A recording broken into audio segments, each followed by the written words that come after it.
you're listening to Neil Lamp's show. My name's Joey, and I'm joined by Paul. All right, mate. And by Neil. Hello, both. The classic lineup reunited. Let's start in the classic way with moments of the week. I'm going to throw to Paul because I think he's the one that's most likely got one by the time I finish with this sentence. The first minute, just the whole minute. That's it. Really. Break it down for us in real time, please. We kicked off. We then passed it around a bit. We then lumped it forward. Their player headed the ball out of play under a bit of pressure by Godden. They then had a throw-in, which they threw back to, I think, the left-back, who then shanked the ball aimlessly in the air back towards his own, towards the centre of the pitch. The ball then just went slightly over one of their players' heads. McCullum then drove it into the corner from, 25 yards? And gorgeous distance out, yeah. It was a magnificent strike by the lad. I mean, we'll get on to the rest of his performance, but in the first minute, he was clearly man of the match in that first minute. I mean, that was exceptional. Yeah. And it was one of those ones where me and Andy were having a conversation about just random things because he's moved location where he's living. We're just having a chat about a parliamentary committee about things, and we had to sort of obviously disturb our conversation to discuss this 25-yard screamer, and then we went back to our conversation because we knew that after a minute things were going to return to normality. But yeah, it was an amazing minute. An extract there from from Paul's new book, Being Middle Class at a Cov Game. On a side note, the last time we were at home, we were told by one of the people next to us that he didn't come to the football to listen to people having conversations. Wow. You got told off? We got told off. More Pritchard than I did, which was hilarious because Pritchard does talk about shite. But yeah, it was quite like, I don't come to the football to listen to people having conversations. I don't come to football to be told off. So also, it's like, I appreciate not everyone, some people do like to get, but when he told us off, we weren't discussing parliamentary committees at this point. We were discussing WASPs screwing over the local community and taking away all their sports facilities. So it's not like we're having a general chat about, how are your kids? It was very much a case of, WASP, the people who own the ground that we should be playing in, and how they're fucking over their local community. We think that's a bad thing. Yeah. I mean, it's a Touch the nerve. Yeah. People don't like it sometimes, do they? I sort of think, especially at St Andrews, saying that, you two are pretty loud, so it's possible that you were getting right in their face. But I don't know, is it the worst thing in the world to meet up with people that you haven't seen in 2 weeks and catch up while you're watching a football match? It's not like there's audio going on, is there? Especially not with CWR going down again. It's one of those. The thing is, I think there's certain ways of doing it. He got up to go away, and then he was like, "I'm leaving," and it's like, just walk away. Yeah. Don't have to be a dick about it. Like, just no one cares. If you want to sit somewhere else, we're not precious. Just don't get in a rowdy fight with people. Anyway, is he like a regular? Have you seen him before? No, but. Oh. Has he gone? Oh dear. Sorry. When I was talking about on the game on Saturday, a guy behind me said that he'd also seen him at Tranmere and sort of had a similar conversation with guys. I just don't like to listen to people having conversation. It's like, it's not a theatre. Fucking hell. It's, I don't think you've got that choice, have you really? You're at the football. I mean, I had to put up with a whole year of people talking about betting. Oh, yeah. Just right behind me, everybody talking about their own bets rather than the football, which is annoying, but you've just got to put up with it, haven't you? Or move. Yeah, I said, just walk away. Else. Yeah. No one, we're not. Or like you say, tap someone on the shoulder and just say, "Do me a favour, would you keep it down just a bit? You're quite loud, and I think if someone did that to me, I'd be like, oh yeah, fair play. I'm not trying to get up in your shit or anything, but do you know what I mean? It's this kind of entitlement that somebody would turn around and be like, actually, I'm trying to enjoy this in a different way. You'd be like, oh, fuck. Sorry. As you know, we're not precious. If you want to walk away, you're not going to offend anyone. Just walk off. It's fine. But the thing is, it's like, then you keep walking around. It's like you sit next to someone who's having a conversation with their dad. Say, what do you just keep walking until you find the quiet area? I mean, the quiet zone. Yeah, in the middle of the unopened stand. It's like, it's quiet around here, isn't it? I love the idea of him sitting in Singer's Corner every week and getting up after 10 minutes and being like, same every week round here. How dare they enjoy The themselves? noise round here, it's one of the worst parts of the stadium to sit, I'm telling you. Calling a steward over. Have I ever bored you in the past with that story about the Man City game that I went to with a loose cannon mate of mine, where we were talking completely sort of, I mean, it's Man City at the Etihad, and even though it was their first ever game at the Champions League, you could have heard a pin drop, but we were only talking at sort of reasonable volume, and he was a particular what's the opposite of an advocate? He didn't like Alexander Kolarov, the left back at the time, and he just wasn't a good defender empirically, but he got a good left foot, hadn't he? And it was against Napoli. They'd gone 1-0 down, and then on about 71 minutes, Kolarov banged a free kick in. This mate of mine had been calling him out for his being out of position and stuff, but nothing. He wasn't shouting or screaming. He was just talking to me. We were sort of talking about how the game was unfolding. And this couple, when City had scored, didn't celebrate the goal, but instead they turned around to this mate of mine and said to him, "You've been berating him all game, and he's really shown you like this." It was just completely uncalled for. It was really aggressive and unnecessary. But they just picked the complete wrong person. This guy's an absolute lunatic. So he just literally completely unraveled and unleashed that just was screaming blood in their face, just like, turn the fuck round, get that, don't ever. Was it within about 30 seconds they just sat down and then they just moved straight away. I felt really sorry for them because they didn't know. You just think sometimes you just pick the wrong person to do that too. It's one of them because he wasn't being loud or anything like that. It was them that were being completely obnoxious. But you just thought, wow, you really made the wrong decision there. I think you've just got to live in a bubble at the football. I mean, I think we all sit there with characters around, with people saying stuff that you disagree with. And I remember sitting next to someone who just wouldn't shut up about Jody Jones. They hated him, and they just absolutely hated him. And as much as I slagged this person off behind the back, the decent thing to do, I wouldn't actually turn around and have a go at him because we're all having our own conversations and we all think about it differently. And I must talk absolute bullshit at the football sometimes. I'm sure I do, but I'd be really pissed off if someone turned around and had a go at me for it. Just sort of, you've all got to just put up with it. I mean, obviously there are lines which you then can't cross if you're actually saying something which is wildly offensive. I think you're due a good someone having a go. But if you're just having a conversation with your dad or something, and someone thinks they've got the right to pop her up and say something, I mean, it's just I'm not into that one bit. Against Ipswich, we had a group where it was quite painful. One of those ones where if Bakayoko misplaced a pass, it was Bakayoko's fault. If a player passed the ball to Bakayoko that was like a foot behind him, it was Bakayoko's fault. One of those proper, we're going to pick on you. Regardless of what happens on that pitch, it's back. And it was just really, just grinding you down. And then at one point, that Ipswich had a throw in, and they threw the ball to a player who was stood by the touch line, the byline, the goal line. And the guy behind was offside. And it's like, pretty sure you can't be offside from a throw in. And he just turns to me at that point and goes, I can't be annoyed with them if they don't know things. If basic football knowledge is beyond them, then I can't be asked to get stressed about the other utter shit they're talking. That's nice and mature, yeah. That I mean, it was really one of those ones where I like Hyam, but if you're gonna have a go at people for misplacing a pass, Hyam played an awful pass. Where's the 5-minute tirade against Hyam for being shit? It was just properly one of those ones you're picking on him because you don't like him, regardless of what's going on the pitch.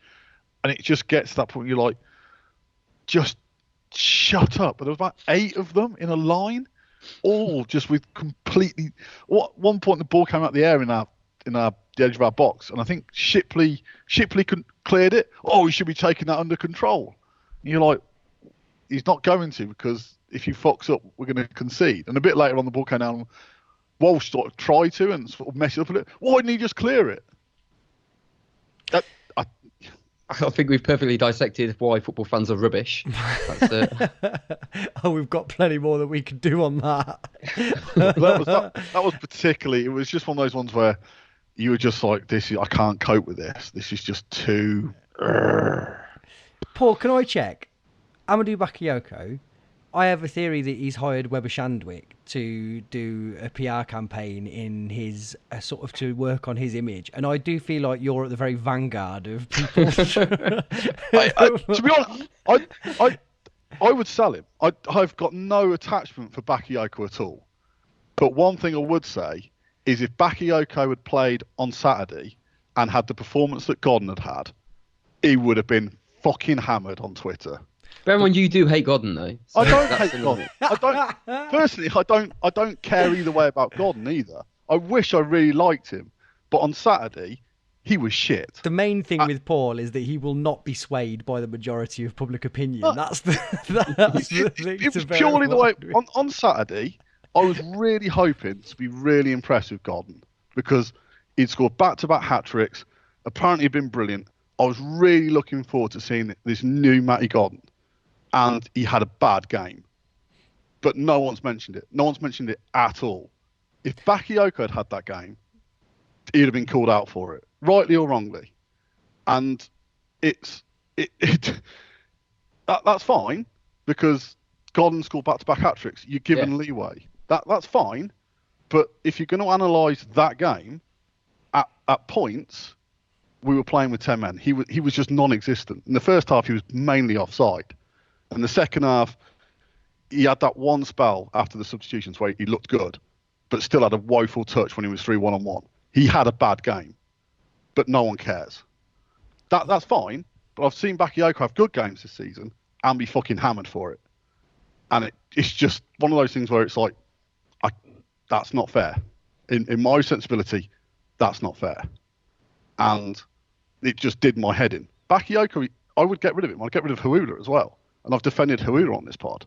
I think if we're going forward, I think we'd be top of the table if we had a decent top-end League One striker. There's no question of a doubt in my mind.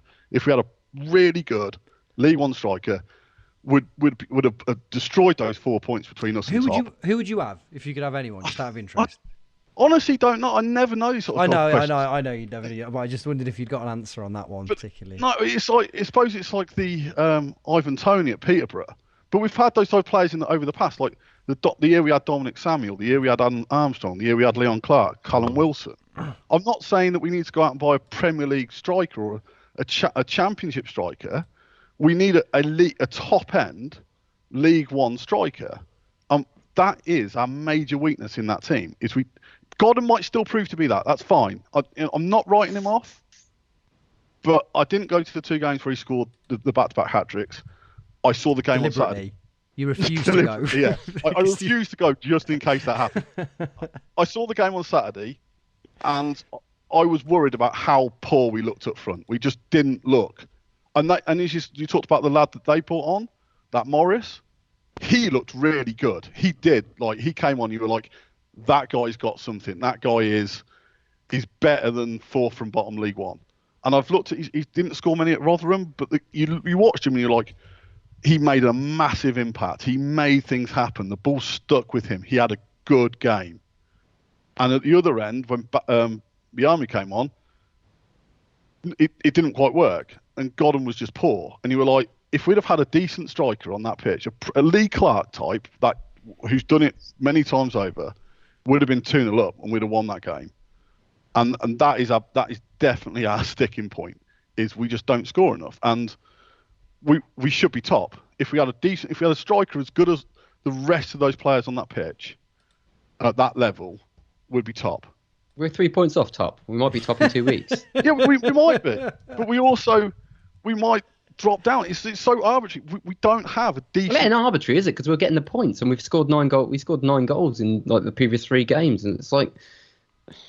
But we've got these 4-game periods and we've scored all these goals and we then had a bad game. And from what I didn't get to see it, so I can't argue on the detail. But it sounds to me like lots of players have bad games. So why we were suddenly saying that Godden, he was looking really good, and now he's had this bad game. We're questioning him again. Maybe it is just he's had this bad game again. Or maybe he had 2 good games. True. I'm not arguing, but I just don't want to make this definitive statement. You said it's a major problem up front, and actually we haven't scored. We've scored a decent number of goals, helped out by those 2 4s. Yeah, I know, but and also we had like the whole conversation last week about how actually the shape of the team. Maybe we don't need all these strikers, but the creativity that's coming around them is generating more than enough attacking threat in that sense as well. So There's so much around it. It's just I don't think that the criticism of the striker at this point, after we've just done so well for a good few games, it just feels like it's a major leap almost backwards to kind of get quite negative and defensive about all these other areas. My take on Saturday, if we had a decent striker on the pitch, we'd have won that game. That's all I can take out of that game. I think you're right. Some players didn't have particularly good games, but we still had spells, but we just didn't have a striker. If we'd have had a decent striker, we'd have won that game.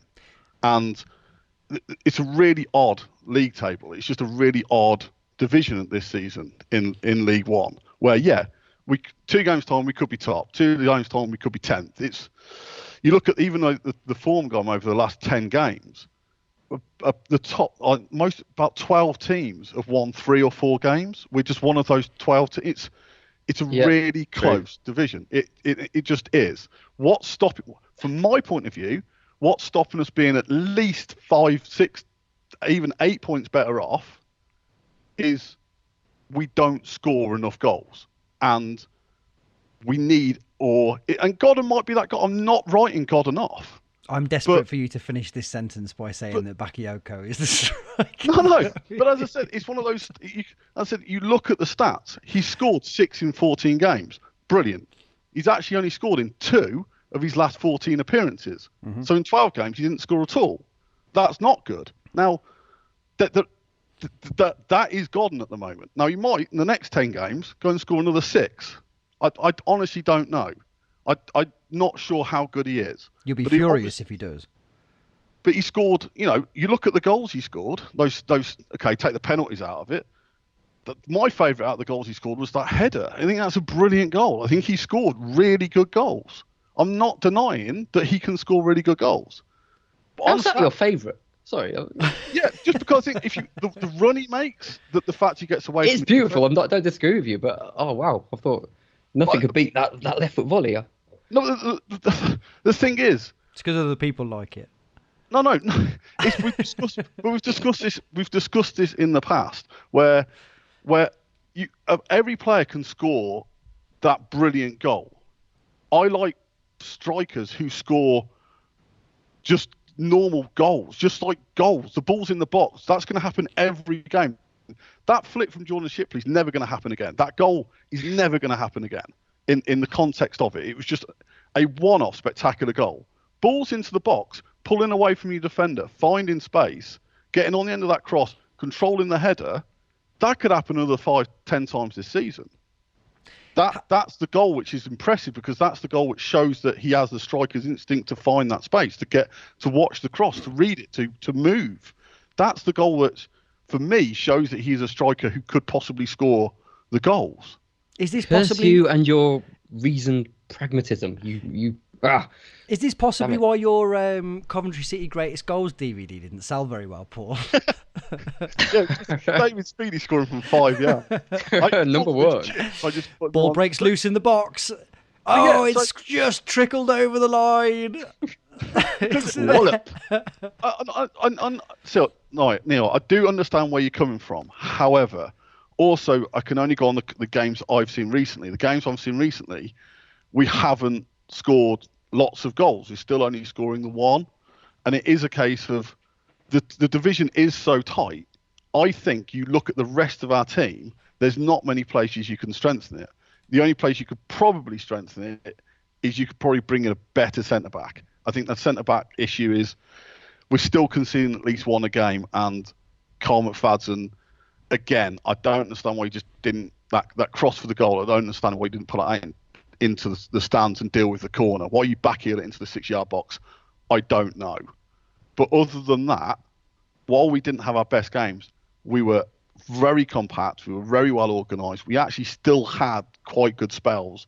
There were only probably a couple of players who were below par, but that's on the level Zane Westbrook and Shipley weren't at their best, but they still had all right games within the roles that they've been given within the team. It just didn't work for them. They didn't have good performances, but they still kept the shape. The issue we had is we didn't have that outlet up front. So from my point of view, having seen, and I go back to what I said earlier and sort of got a bit of sticker for on Twitter, we only have 2 strikers that he trusts in the entire squad. He trusts Godden, he trusts Biamu. He doesn't trust Hawula. Hawula's made 2 appearances since the end of October. He's not even getting on the bench. Hawula isn't part of the story at the moment. He's not part of the conversation. So he's a player that, if Godden gets injured again and Biamu gets injured again, it's a worry because he doesn't rate Hawula. He's not giving him any game time. The other one's Bakayoko. Again, I think we all accept isn't particularly highly rated. He didn't cement, when Godden was out injured, he didn't cement himself in the first team. As much as I can defend him for not having bad performances, he's still not a goal threat. In this final kick on towards the end of the season, for me, I would like another attacking option, another player that he actually will bring on and trust and give game time to. Because, Godden could go on and score loads of goals for the season. There's also the argument he might not. If we had another option in there, I don't think that would be a bad thing. You're talking like we haven't just recalled Jordan Ponticelli from loan. Yeah, I'm discussing like we have talked about that. Because as you correctly said on Twitter, when we're next going to see him, probably when we're 2-0 down and we bring him on the right wing. I think, let's face it, as much I discussed Ponticelli. He's an odd player. I think we quite like Ponticelli, but he's had 2 loans out. Neither of them have been a success. He's back at Cov. His career stagnated for 2.5 years, or 2 years, or a year and a half. Since the promotion season, his career's gone absolutely nowhere. And it's sort of... I think you and Dom have both said the same thing about Ponticelli, which I'm absolutely convinced is what will happen, is that when you look through his Wikipedia page... By the way, I'd like to see more of him. I think that he's not a bad player. I don't think we've seen enough of him to judge. But he's a Cov product and everything, so you'd like to see more of him.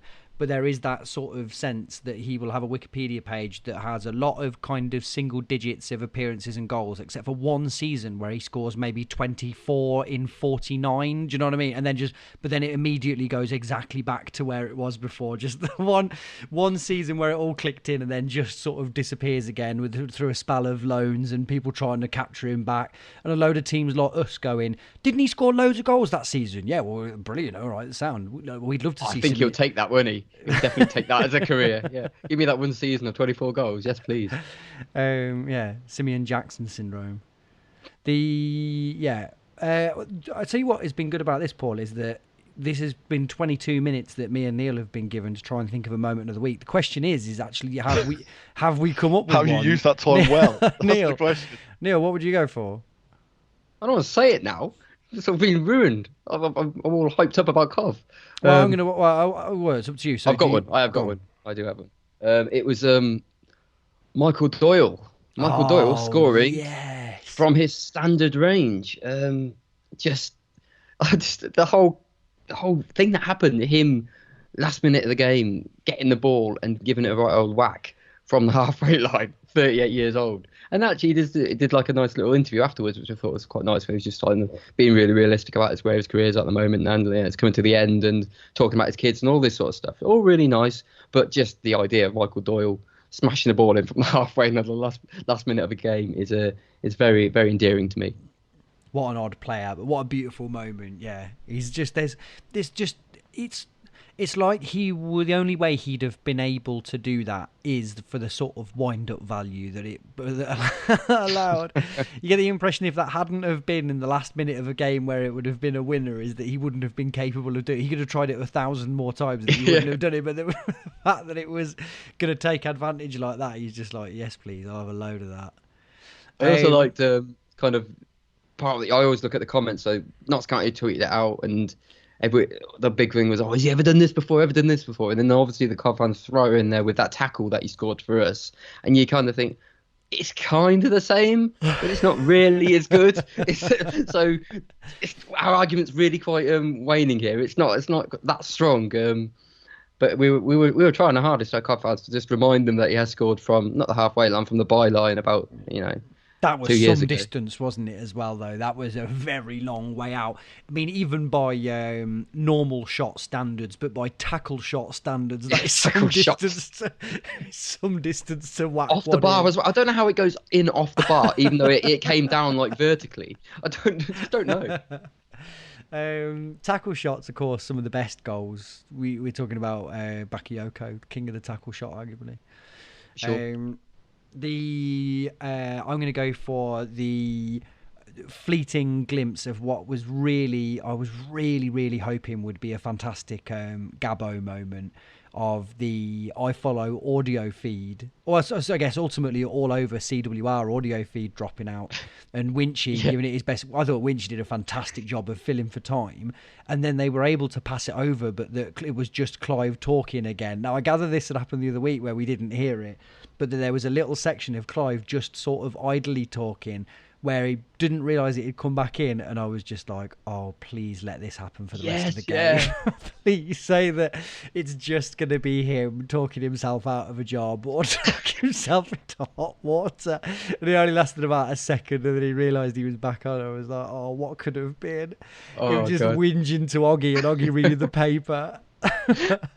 I do remember that the other week, but actually, Winchy, like you say, he did a really good job just to jump straight in there very quickly. But then I kind of love how he just gave up. It's like, he was like, I'm turning this off now. I'm going to put some music on for a bit, and we'll let you know when we're back. Absolutely top class. Right, we've sort of already that. I guess is a brief interlude to what was already the MK Dons game chat. So, Paul, do you want to pick it back up from the second minute? Not long after the second minute, we did our usual dallying around the back where the Milton Keynes player, I think, got the ball off Morosi, sorry. Or did he? Basically, they should have scored, but they didn't because they're a bit crap. And then it's a really odd game because we scored after a minute, but you're not on top after a minute. You just score after a minute. So you take the lead, and then you're a bit like, okay, now what we're going to do? And both teams sort of didn't quite understand how to sort of proceed. We obviously had the lead, but didn't go all out attack. We didn't quite sort of get into the groove after that. As sort of alluded to earlier, a couple of players just were off form and it didn't quite click for them. We couldn't quite hold it up front, but the midfield weren't quite as good on the ball as they usually are. Westbrook and Shipley were sort of losing the possession quite a lot in sort of not the best positions. But also, to be fair to Milton Keynes, the system we play is an odd one in the fact that we haven't lost playing three at the back, but there are obvious weaknesses that if teams do exploit, mean it can be difficult for us to get going from three in the back. It's just how we ride out or how long that difficult spell is. From what I understand against Tranmere, is it was about 20 minutes. They missed the penalty, but we went up the other end and scored again. Mm-hmm. Against Milton Keynes, they didn't create many chances.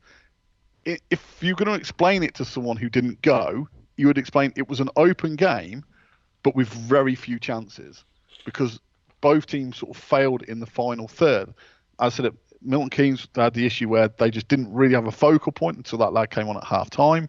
And, our defenders are good. They're good defenders. I mean, Rose and Hyam have really stepped it up, especially Rose in the last couple of weeks. I think Hyam is possibly up there for Player of the Year again, definitely in our top 5 players. I think he is just good on the ball. He's reading the game. He's reading the situations. He's improving all the time. Yeah, he makes the occasional error. He makes some silly decisions, but if he was immaculate, he wouldn't be in League One. He's just a really good League One player. Rose, again, he's getting more comfortable with the ball at his feet. He's getting more comfortable in his role. And I think McFadden, he's going to make a mistake. He's going to do something silly because he just does. And as alluded to in the goal, for me, you knock that out for a corner. You deal with the corner because you can deal with the corner. You don't back it into the 6-yard box because you don't know who's there. Other than that, he's had a really solid recent run of form, apart from obviously giving the penalty away against Bristol Rovers. Can we quickly go back to Rose for a second? Yeah, sure. I was thinking about this as I was walking home the other day. I can't remember the last time we've bought a player or obtained a player, however you want to put it, who has done so well, but hasn't been lauded as some sort of like godlike genius. There's very little talk of Rose, but he's just come in and done very well straight away, hasn't he? I was thinking, it's a bit similar to you. I was thinking about this earlier in terms of two of the back three are new players for us. Hyam's been here for a couple of years. The other two were bought this summer. You almost think that all three of them have been here for about 10 years. Yeah, I get that. Yeah, I can see that. Yeah, Rosie's just as you say, almost like he's just a throwback seamlessly just steps into the team and just looks like he was born there, doesn't he? Yeah, and I think the thing about him is he doesn't make massive errors. Yeah. And he doesn't do massively impressive things. So, as we all know, that especially with the Twitter world of watching football, you're either brilliant or you're crap. And the thing about him is he's just solid. Yeah. He's fine. He's 6, 7 out of 10 every week. But he doesn't do anything. He doesn't do raking 50-yard passes, but also he doesn't do anything particularly stupid. So he's a good player. That's it. He's just a good player. I suppose what he is, he's the player we hoped he would be. Well, yeah, but you've hit the nail on the head there. That was exactly how I was characterising it in my own head. Is that he's, like you say, he's good, but it's so refreshing to have a player that isn't lauded as like that he's not being linked to Premier League clubs and stuff like that, and that we're not having to hear about how, just loads of rubbish about him. Instead, it's just very quiet. He's just good, isn't he? I really, really like that. Yeah, and then alongside those two, you've got McCallum. It's a great goal. The only problem with the goal is it almost went to his head, and he started thinking that he was Roberto Carlos. And the rest of the game, he was probably a 5 or a 6. If you look at their equalising goal, he's completely out of position. He just didn't have a very good game after that. But what I like about him, and we didn't do a pod after the Lincoln game. In the Lincoln game was the first time I've seen him and just thought he's got that. When we went to Mansfield and you saw Shipley and you were like, what I really like about Shipley is the fact that he's got touch, he's got good technique. And you watched McCullum and you were like, that kid has got good technique. He can take the ball the outside his foot. He's instant. The ball comes at him many different directions, many different ways, many different heights, and it's virtually instant control. He's got that technique. And then, his decision making isn't the best at times. His position isn't the best at times, but he's got the fundamental building blocks to be an extremely good footballer in the future if he continues to develop those part of the games he needs to do. But there is a basic level of footballer there which is above the norm for League One.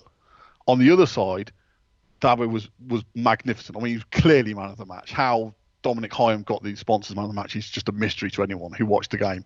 And as Andy said to me, the thing about the fullbacks is because they play in front of you for a whole half, sometimes you don't realise how good or badly they're playing when they're the other side of the pitch.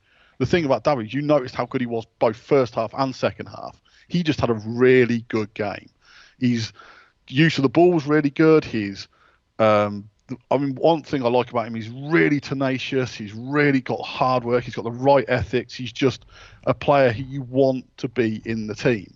And again, you're looking at him and going, I'm not sure how high you can go in football, but I can happily see you being Cov player in 5 years, almost regardless of what division we're in. If we're in the Championship, I don't, you're not a player I'm thinking, shit, we need to replace you as soon as we get promoted. You're a really solid, decent part of this team. And you like that back five, you're generally happy with. And in midfield, Walsh is, I think we all agree that Walsh is a good player. It's just sometimes he can have a little bit of brain fade where he does silly things. But again, really solid, really sort of part of that unit, the way it's working. Alongside Kelly's, I think what I like about Kelly's, his first touch and the way, it's just really boring things if you're not that interested in it. But I'd love to see just a quick video of the way he took the ball on Saturday, because if he got played in trouble, he would let the ball go past him or he'd take it early. He never gave the ball away softly. And that's really key when we're playing the way we're playing out from the back. His use and manipulation of the ball to get the ball out from under his feet and get us going is sort of a bit too good at times for our division. he's very showy in the way he does it, but not in the way that Gunnar was like, look how great I am. It was more of a bloody hell, like he's using his intelligence and the awareness to get away from situations. So you're like, that whole back seven had like not his best game, but they had a good game, and it was a good challenge against quite an interesting Milton Keynes team. It was just the players in front of that didn't quite click. I said Westbrook, he's normally very athletic. He's getting up and down the pitch. He's getting around. He was quite quiet. Shipley's a player who likes to make things happen, and it didn't quite work for him. And you're waiting for the substitutions, because you could easily taken him off after 50 minutes. They just didn't have particularly good games. And I said up front, Godden, for me, first half he was just offside, and it was just like frustrating. Second half, he had that one spell when O'Hare came on, who played him through. His first touch just went under his foot and pushed him wide, and the keeper made a sort of decent save, but it was, the touch let down that opportunity. And back Biami, just that substitution didn't quite work for him. It just, they didn't quite click that front three as good as O'Hare was when he came on, because he added the pace and the urgency that we needed. But overall, you'd probably argue that the 1-1 result was probably fair. Milton Keynes probably shaded the remaining 89 minutes, and their goal, as I said, you could sort of see it coming, even though they weren't getting many shots away. They were getting in lots of decent positions. They were getting space down the wings, especially on that right-hand side. That was definitely a weakness in terms of there was space and time to get in crosses. And they got their equaliser. After that, both teams were fighting hard, but I said ultimately a draw was a fair result. It's a bit frustrating, because I know I've seen again, we see these things, if we'd have taken this at the start of the season, the reality is that before kick-off, we were third in the table, they were fourth from bottom. We were at home. Our home form is like, someone asked a question about our home form. We're 6 points. If we get 6 more points, we've equalled the amount of points we got over the entirety of last season at home. Our home form is really good, but we're not running runs together at home. We win one, we draw one, we win one. It was a good opportunity against a pretty average Milton Keynes team to win and keep that momentum going, because our next 2 away games at Doncaster and Fleetwood, they're not. No, I don't think any game in this division isn't winnable. It's just they're difficult games. If we want to really cement ourselves, we want to go up as champions, home games against fourth from bottom, we really should be coming out with a victory. Final word, I actually enjoyed it. It was a good game. Yeah, we did that joke, didn't we, about, well, I did over and over again, about Mark Robbins saying against Bolton about how the result would look in the Rothmans yearbook in future to come. I just can't help but think about what Don was talking about with MK Dons, and saying that actually they're just in they're at the bottom of the table, but they're not a bottom of the table team. It's just a strange quirk of luck and whatever else. And that I wondered, from your point of view, given that me and Neil didn't get to watch it, how much listening to it, I did get the impression that they just seemed like they were okay. I'm not too sure that it was a frustrating result, because it felt like something that we had it within our gift to finish off. But also, I'm not sure it is the worst result in the world against, even though the league table doesn't reflect it, not a bad team.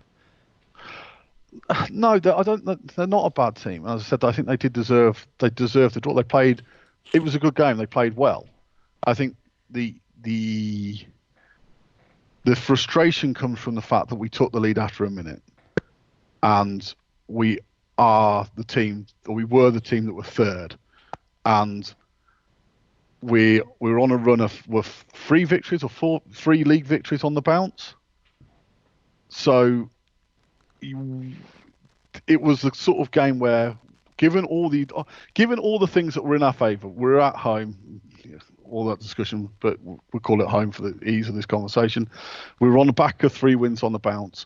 We've kept the same team. The team's been flying. We've got a goal scorer who's got back-to-back hat-tricks in the league.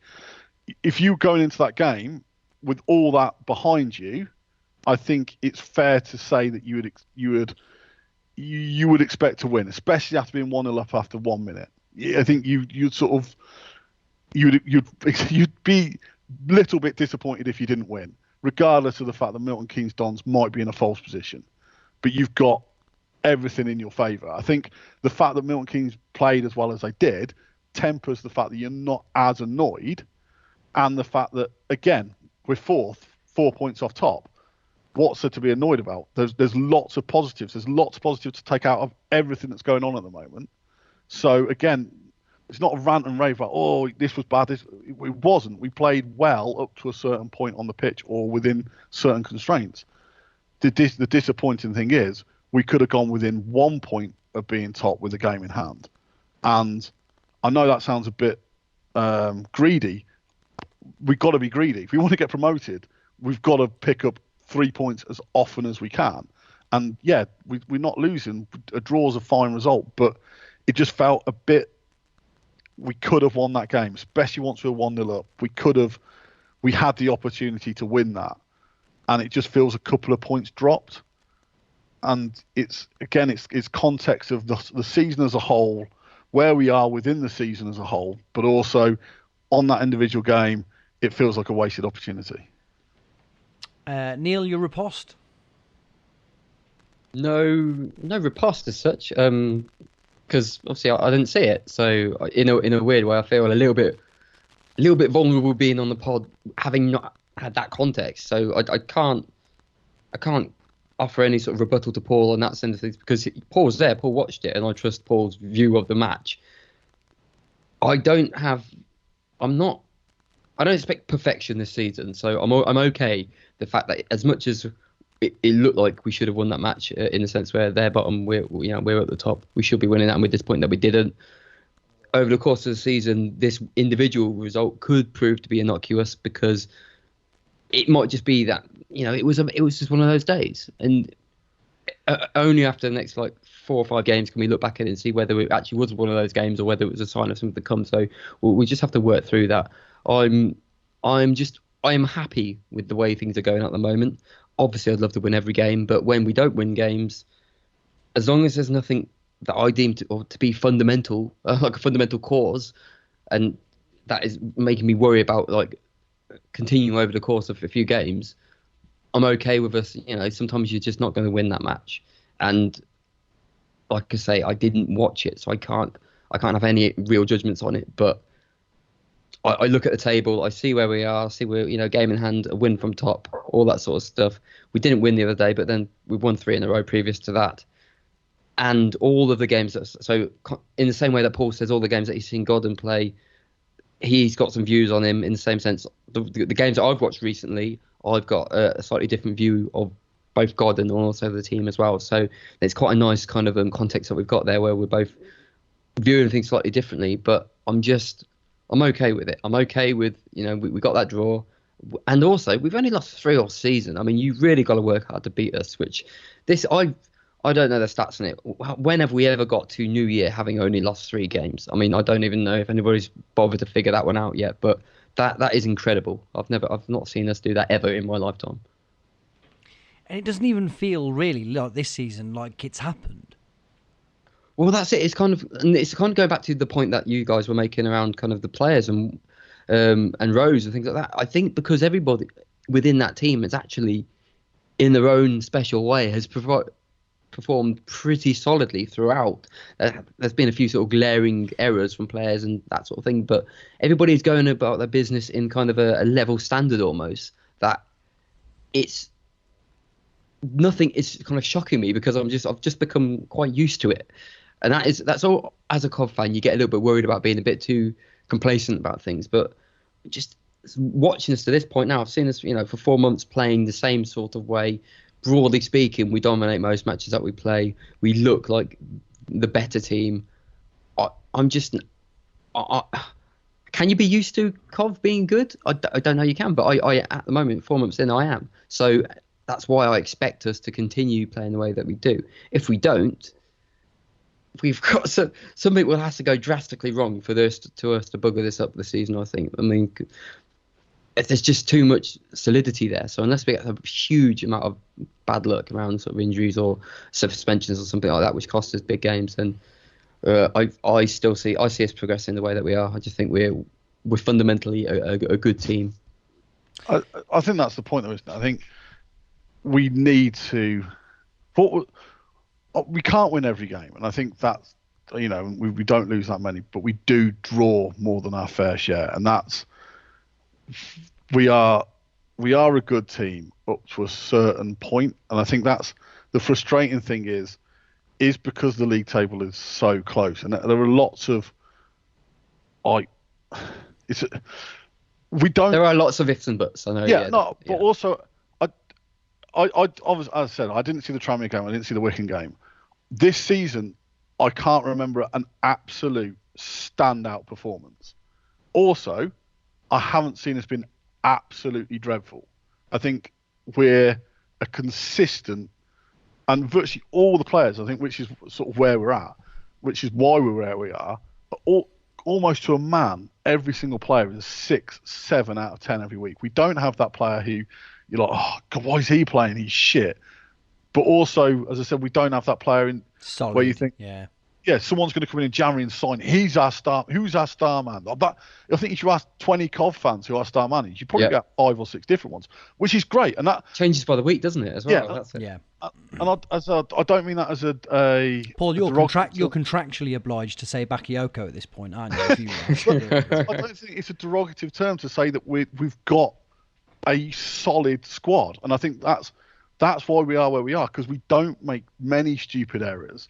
We also don't do that many.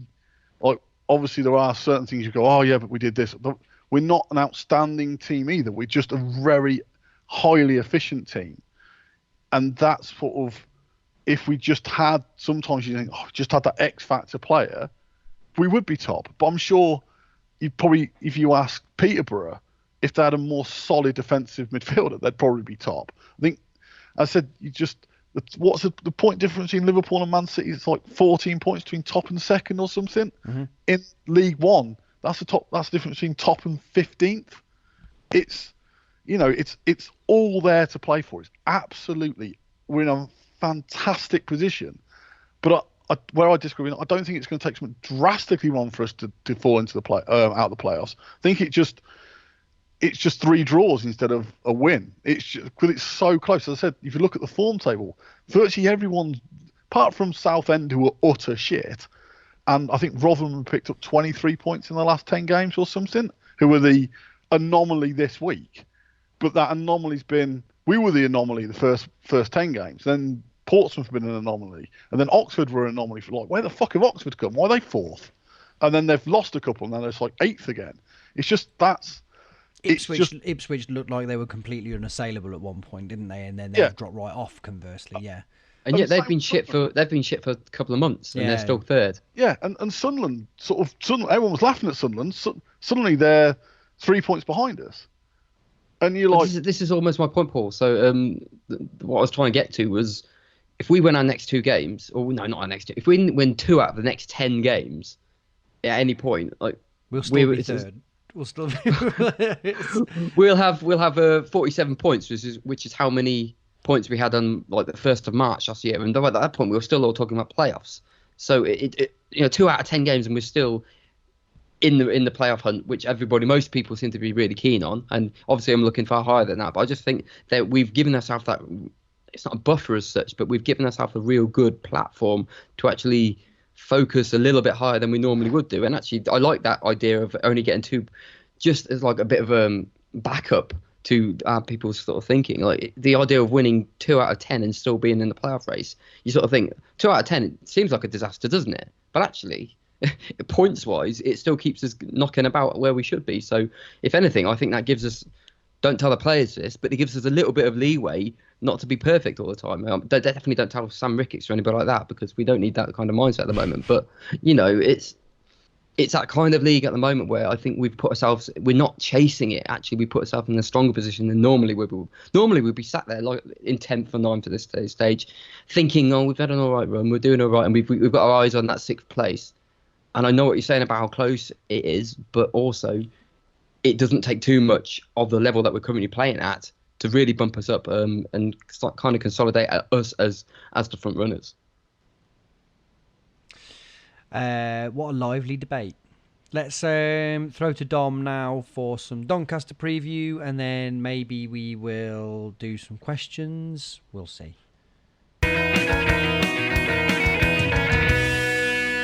Hi Dom, you alright? Yeah, not too bad. Right, Doncaster, not next, but I guess next by the time that anybody listens to this. So what can we expect? Yeah, so it's kind of been a strange season of transition because they lost their manager, Grant McCann, just as pre-season was starting and really before they'd done any transfer business. So had to quite quickly sort out a manager and get a squad together.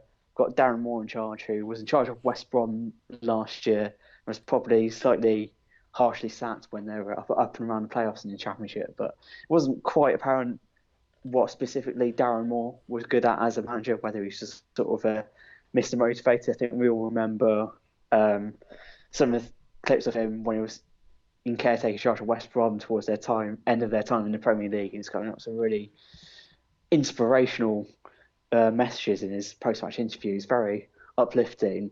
And he's had a reasonable effect here. He's sort of shown he can do the coaching side as well. They play a very good possession style of football, which is all the more remarkable considering that it's a lot of loans and free transfers making up that squad. They've got a few players of genuine quality for this level, but they had to sign Kwame Thomas at one point this season, who was last playing for Kidderminster Harriers in the National League North. So it's just been quite a difficult season to start off with from Doncaster, even though their form's been pretty good. They obviously had the game against Bolton called off earlier in the season, which means they played quite a number fewer fixtures than a lot of teams around them. So sort of found themselves in the bottom half without really being a bottom half quality side.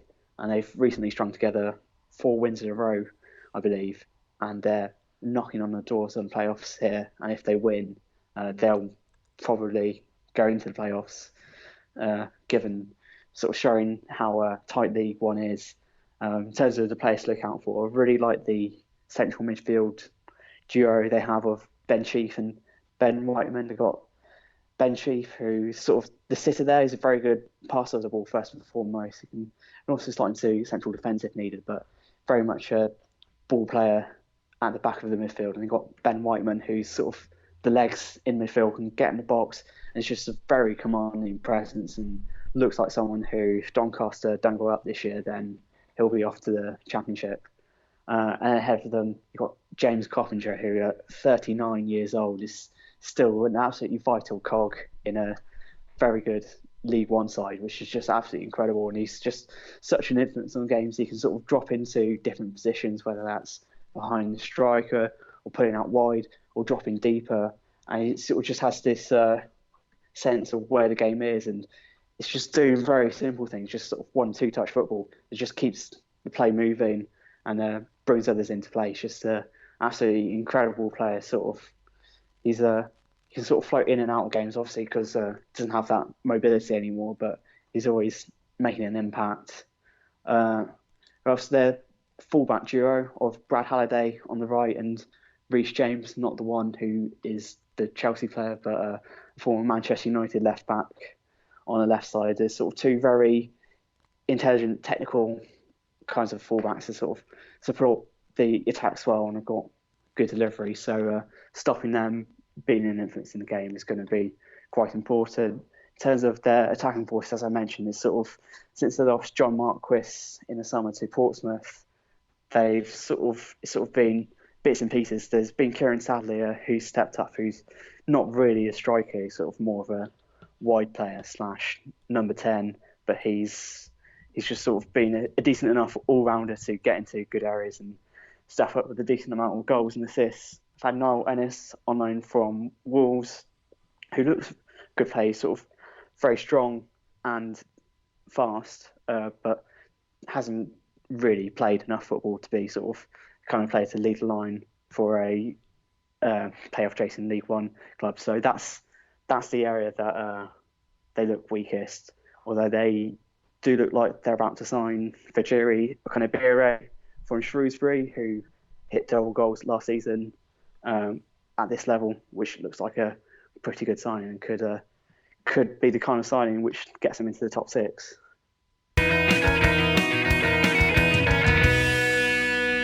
Thanks, Dom. Right, okay, Paul, you've got some questions lined up for us. Where are we starting?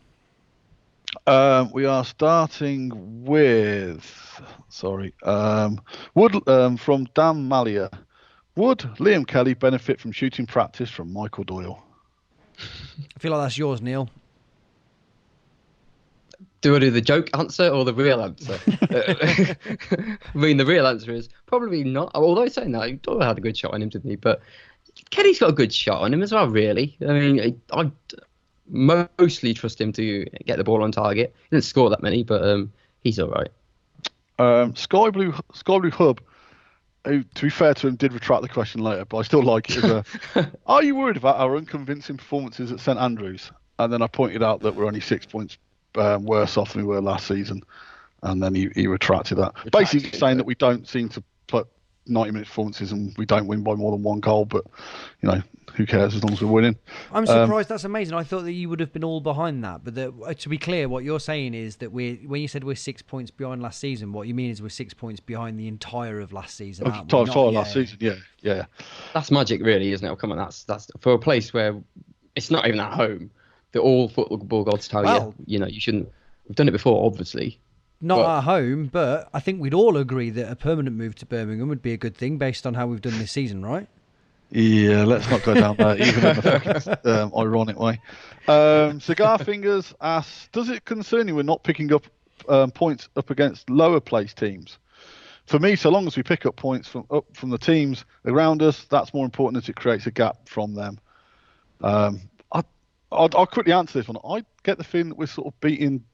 We beat Tranmere, who were bottom, and we beat or in the bottom 3 or whatever, and we beat Wickham, who were top. I think, and we drew with Ipswich, and we drew with MK Dons. I think I know it sort of happened the last couple of seasons where we've been stronger against the top half than the bottom half. This season, I feel like we beat good teams, and we beat the less good teams, but we also draw with everyone as well. Or am I missing? What you say, Paul? No, it's like, how can you tell who's top or bottom half anyway? I mean, it's changing so often anyway, isn't it?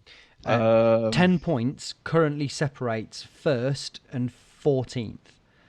There is an argument to say that it's such a homogenous mass of teams in League One that realistically, it's transitory, isn't it? So even if you beat someone 1 week and they are 10th, and then they're second in 3 weeks' time. Which team have you beaten? Do you know what I mean? Does that make sense? Yeah. Sorry. Yeah, well, exactly. Yeah. It was the same when Doncaster played Shrewsbury. The 14th played 15th for the chance to go within 2 points of 6th. It's just like that's just the way it is. From Paul Edgington. You've got to answer this one, Paul, please. I already have, to be honest. Did Godden's timely double hat-trick mask the regular goal-scoring issue? Last 2 games, he's reverted to missing very good chances. As I said, question there from a guy called Noel Poles. As I said, I don't care about... I have no affiliation for the guy at all. I don't care if he scores... Well, no, I lie. I want him to score a shitload of goals. I have nothing against the guy. But my concern would be... And it is a concern that at the end of the season, we're talking about Godden's back-to-back hat-tricks and not going, those back-to-back hat-tricks were the start of a great goal-scoring run. Because in 3 games' time, if he hasn't scored in the next 3, those back-to-back hat-tricks are looking like the anomaly, not the 5 games without the goal. So it's up to him. If he scores, great. I'm not going to be disappointed by that. If he doesn't score, I won't be bringing up his back-to-back hat-tricks as a reason to continually stick with him in the team. It gets to the point where they give him grace. How long they give him grace for, I don't know. But that back-to-back hat-tricks doesn't mean he's the first choice goal striker for the rest of the season if he doesn't continue to score. I think that's a fair comment. I've actually got another question here from Noel Poles. It says, did anyone see Amadou Bakayoko rescue those kittens from a well the other day? And does anyone else think he's due a run in the side? Am I wrong then? Are you happy? I mean... No, you're 100% right. I just like poking fun. I know you two think I don't like Gordon. I don't care. No. It's not that I don't think that you like Godden. What I do genuinely think is that your contrariness sometimes is that leads you to take sort of opposite points to anything that's going on. And so as soon as people like Matty Godden for scoring 2 hat-tricks, you can't say, I'm really glad that he's got some goals. You'll immediately have to run to the other side of the ship and say, listen, this is just 2 goals in, this is just 2 games out of the last 14 that he scored in. It's this sort of stamping on people's enjoyment that I like about you a lot of the time. For me, it was the fact that he was like, people put sort of messaging Messi going, I bet you wish you could do this. And you were like, really? That's football banter, Paul. Come on, that's all right. Come on. That's banter. It's just stupid. That is stupid, obviously.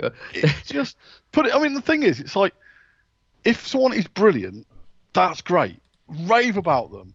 But then, if they're not very good a couple of weeks later, don't then just not say a word about it.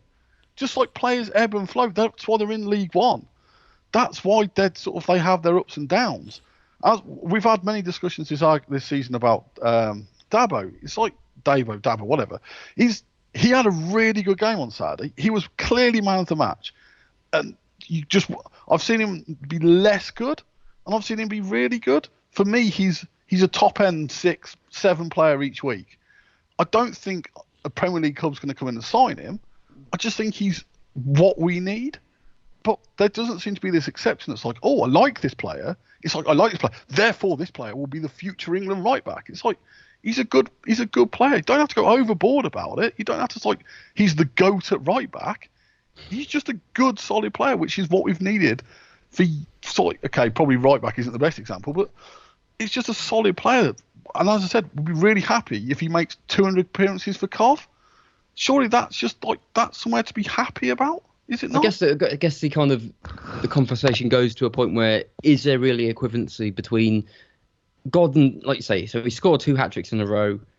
He gets all the credit for doing that. That is an insane achievement, really, for anybody. So to do that, I'm trying to get to a point is understanding, should there be an equivalency where if he then has a bad game the game after, we then start laying fundamental questions back at him? Or do we say, okay, maybe he has turned the corner, but he's just had a bad game. Let's give him give him a bit more time. I think my issue with it is kind of the extremes to which we go to when we go, if they have a bad game, we call them out for having a bad game. And then if they have a great game, we call them out for being brilliant because they've had a brilliant game.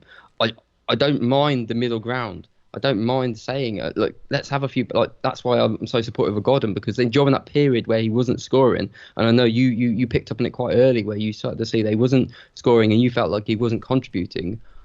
I'd seen a lot of detail in his game which I still liked, so I was giving him grace. Maybe I gave him a bit too much grace. I don't know. I was giving him grace because I thought I saw something that I liked about him. Then he got injured. And then he came back and he eased his way back. He's back into the team.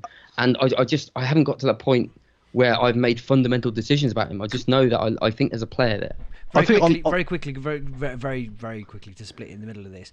You described him as having got injured there, whereas actually what happened is he took some time out to get treatment for the injury that he'd be carrying him for some time. And the only reason that I think it's funny to be talking about kind of and whatever injury is actually, I do wonder whether we are too quick in making any judgments whatsoever, and we would be better served keeping our powder dry until he played 10 games since he's come back. Because I think it's only, 4, is it now? Yeah, and that's fair. As I said, for me, on Saturday, he didn't contribute to the team. And that was an issue for me. And as I said, I just felt at times there was nothing up front. And I don't think that was just me on Saturday, because there were lots of grumbles in the start of the second half where people were moaning about the fact we just couldn't hold it up front. And maybe it's not his fault. Maybe Robin should have taken him off, because he has been out injured and he's played lots of games back to back. And he just wasn't he just wasn't on it. And I think that for me, the thing that showed he wasn't on it was for a guy who scored 6 goals in 2 games, was the one chance. And he only had one proper chance. There was another chance, which we didn't discuss, where the ball came over from, I think it was cross from Dabo, where he didn't get on the end of. It was on one of those odd ones where it was like, what the hell happened there? We just didn't read the flight. But the one where he got played through and his first touch was so bad, you were just like, that's because he had that confidence of scoring those 6 goals, and there were like different types of goals, really good goals. Just, you were like, this is what he's been waiting for all game. And it was just that I can cope. And that's fair. I can cope with a player I can cope with a striker not being involved in the game. It's a bit like I can cope with a goalkeeper not touching the ball, as long as when he has to make that one save, if he lets the ball through his hands and you can see the goal from his one shot, you'd like, oh, for fuck's sake. And it was a bit like that. It's like, you haven't been involved. This is your one job. And it was just a bit of a deflating feeling. I think it's definitely fair that you judge every game on its merit. So there's nothing. The whole point of these podcasts is we come in, we talk about the matches, and we're just absolutely watch the game and we pass judgment on it. And also, I think, as a football fan, it's fair to be frustrated when the guy who's just scored 2 hat-tricks in a row gets an opportunity to then finish the game off and doesn't do it, and that's fine. The only reason why I've pushed back on you this week is mainly around the escalation of the points that you're making about just the individual games escalating into, you're talking about major problems up front, and those two, I don't think I can't make that leap just yet. I'm perfectly fine with taking your judgment on how he played and him not being in the match, and that sounds perfectly feasible to me. We've seen it a couple of times already. It's just the leap to then we're already speculating about him not being the player that we want him to be, and I just feel like that's too far for me to accept. I just think that he's just done really well. He may have had a bad game. He may have had that one opportunity, and let's face it, League One player might need more than one opportunity to actually do the bizzo. So, I think also part of it is I just want another option. I just want another striker. It's the Bakayoko and the Woola, they're basically just clogging it, and Castaneer as well. You've got 3 players there who are, they're just not. I forgot about him. Bloody hell. Yeah, they're just basically, and it sounds awful, and I don't mean this as the human beings, I mean it's physically as the players. At the moment, they're a drain on resources. They're not trusted. They're not competition for, talking about, I mean, Godden's basically got to the end of the season because I don't think he's not going to drop Godden for anyone, because he doesn't have anyone he's going to drop Godden for. Mm. And I think that's my issue, is just I want another player who I'd like to see him in the team. And there's, throughout the rest of the team, there is, okay, defence slightly differently, but in midfield, you're like, you could bring Allen on, he's got O'Hare, he's got options. Jody Jones to come back. Up front, you're just like, he doesn't trust, he's got 4 strikers. He doesn't, 5, you include Ponticelli. He doesn't trust 3 of them. He clearly doesn't trust 3 of them. So if he had another option, and one of the questions is, would you rather bring in an old guy from the Championship, from Lee Bradbury? Would you rather sign a player from Championship side who maybe passed his best, or an unproven young player from a League Two side with no experience at this level? And I think for me, I'd bring in a striker, but I think the situation we're in, I sort of understand where you're coming from. I think I'd look for sort of someone who was 32, 33, knocking around in the Championship, who previously scored 10, 15 goals, just to give us a slightly different option, but someone who's been there and done it at this stage of the season where we're at. And I know that sort of goes back to the Mowbray season, which was horrific with the signings he made. I was just thinking, what was it, Henderson? Darius Henderson. But if you could bring in someone like, is it Chris Martin? He was must be 32, 33. Well, I think he's still playing. Like David Nugent, again, I think he's still in the Preston squad. But that sort of ilk of player who has had, regular scoring over their career. I know, obviously, Leon Clark's been mentioned quite a lot. But that sort of calibre of a player who you just think, even if he only started 5 or 10 games, but he could come on and just give us that little bit different. And do you know what I mean? I do. My only worry with those sort of signings is how they potentially undermine the players that we've already got in the team, especially if they've got that much of a presence where they actually end up playing even though they don't deserve it. That we've seen it before, where we bring these players in and they just get they end up in the Stephen Hunter. He just showed nothing, and yet he found his way into the team because of who he was as a personality, in inverted commas. So I think I definitely do want another option, especially if what we're saying is Robbins doesn't trust the others, and I think we're getting to the point where it kind of feels like he doesn't. Apart from lobbing him on where he needs to make some sort of change, I don't think we have another first choice striker other than Godden. So I'm all on board with getting someone else there. Quite who that is, I think he has to be very careful about who he picks. So just a couple more. FT Matty. Is it time to roll the dice with Jody Jones? There's no dice rolling with him, I don't think. I think we keep doing what we're doing. Let's it's his career. Let's ease him into it. He's doing his stuff. He's playing in the under-23s. He looked really good. Apparently, I saw the highlights of his performance the other day. He was looking a lot more confident. The pace will still come. I think he'll have to get back to that sort of thing. But in terms of his touch and his sort of sleight of foot, you could see it was only in the 23s. But I think he's moving on. But there's no dice rolling at all when it comes to him. And then the point other of admin there. Surely Matt gets friend of the show status. Is he? Carry on. Two very quick questions. Quite a few people have asked the same sort of thing.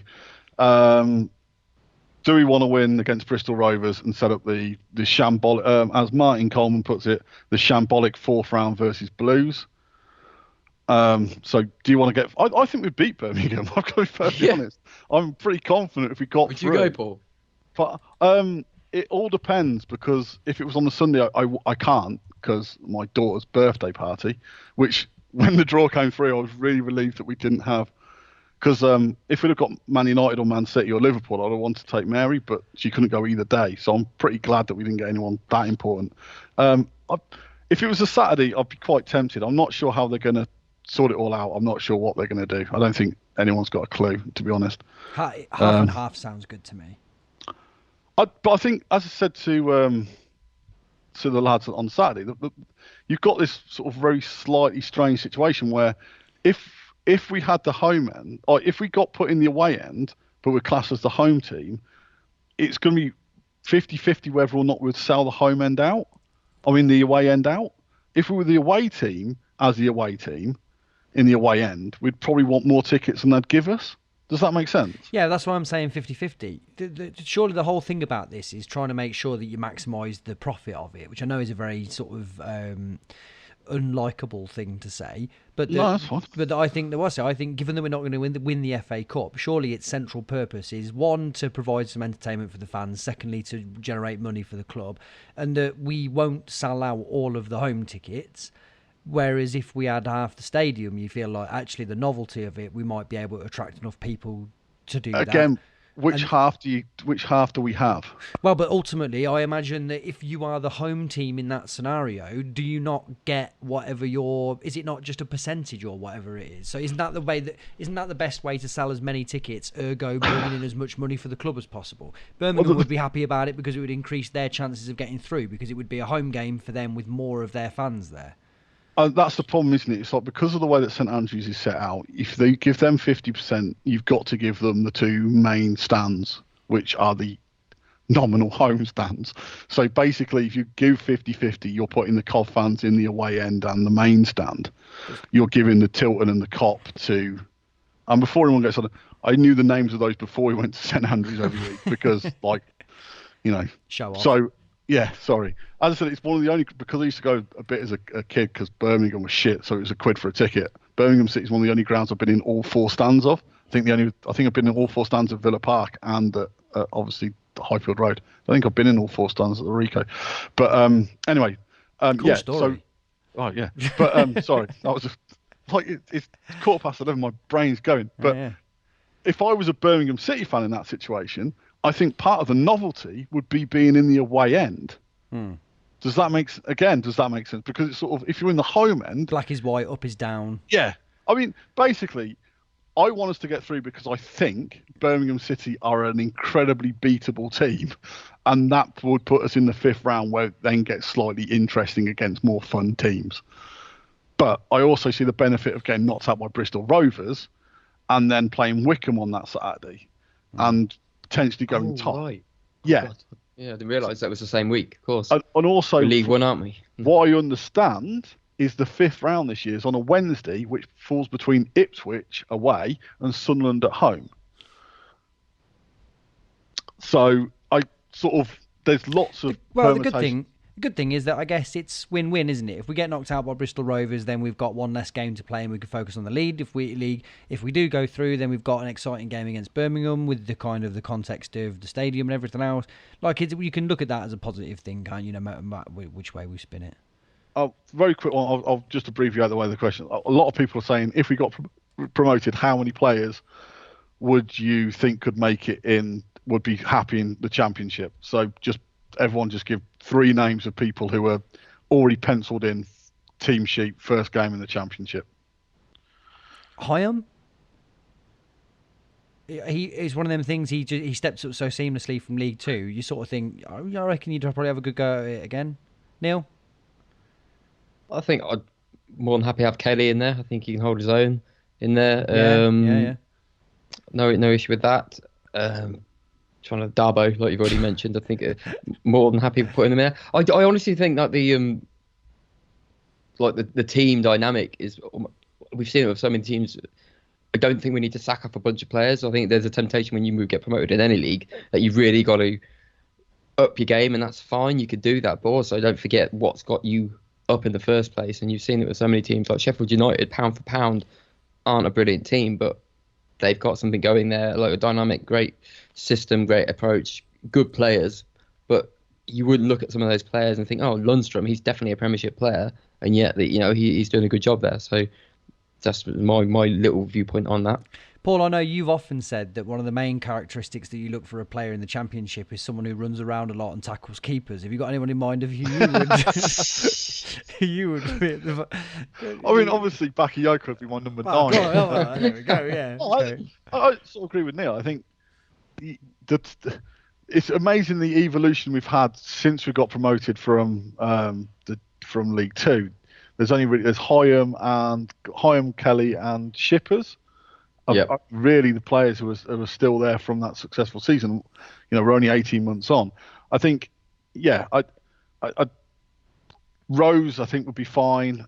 Dabo, Morosi.